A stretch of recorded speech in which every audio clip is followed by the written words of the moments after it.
That's right. Robert Budd went on to become a curator at the Science Museum in London, where he built up its plastics collection. He's going to pick up the story for us in the 1930s. Big new chemical companies have taken over where those lone scientists left off and invented a new generation of plastics. Nylon, polyethylene, polythene, polystyrene. This was the new world. This was the IT world of the 1930s. And it seemed that the whole culture would change. Not only were new kinds of plastics being invented, but engineers were coming up with faster ways of producing them. Injection molding was a process of squirting a molten material into a mold. And very quickly, large quantities of things, whether it's children's play bricks or aircraft modeling kits, are made in huge quantities. A photograph from the time shows two comb makers, a father and son. The father stands next to a small stack of combs, 350 of them. The son is surrounded by 10,000 of them, all made by injection molding. You're the top. These were good times. You're Mahatma Gandhi.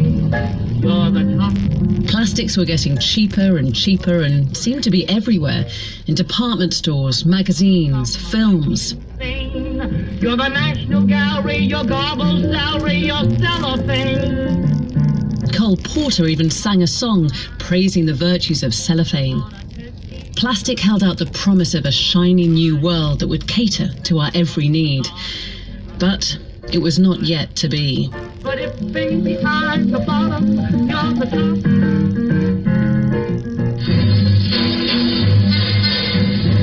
At California's Mare Island shipyards, submarines of the American 19th Fleet line up in dock. When World War II started, plastics disappeared off the shelves. There were more urgent demands elsewhere. A unique plastic cocoon, which dries into a film, is spun round the sub's deck guns. These plastic overcoats guarantee to keep the guns in firing order. Plastics, once used for toys, car parts or radios, were now kitting out submarines, aircraft, mortar fuses, and even uniforms. One of the problems they have, which is in wartime, is the problem of rotting. And traditional materials rotted very quickly in the tropics, whereas synthetic fibers didn't rot. Nylon, once used to make women's stockings, was now commandeered for parachutes and helmet lining. And polythene, the main ingredient for walking sticks, was now used for radar. And without polythene being available, airborne radar would not have been possible. And that was necessary for detecting submarines from aeroplanes. So that was very important and saved a lot of lives. And beyond those niche inventions, something else was going on which would shape the future of the plastics industry. Plastics were no longer made by combining chemicals with coal. Now they were made from oil. And this will make the chemical industry much more adept at making things cheaply. At the end of the war, the plastics industry was booming. It had developed technologies and products that no one had previously thought possible. That was partly down to government money funding the war effort. And now the war was over, plastics companies needed a new market.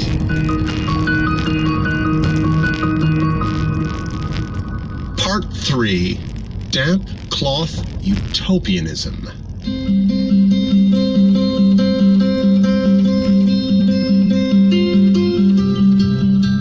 I was growing up in the 50s, and most of the toys I got were made out of plastic, and the standard line was that, well, by noon they're almost all broken. Meet Jeff Michael, historian and author of American Plastic, a book about its cultural history. He was born a few years after the end of the war and remembers growing up surrounded by cheap plastic. Stuff broke pretty easily. And that was partly because people didn't know that much about plastic and how to use it. So it was very common for someone to try to stub out a cigarette in a polyethylene bowl, and of course the cigarette would just melt right through it. And so they quickly got the impression, well, plastics are now cheap and shoddy and no good. Plastics needed a makeover, so the companies enlisted the help of an organization founded in the 1930s.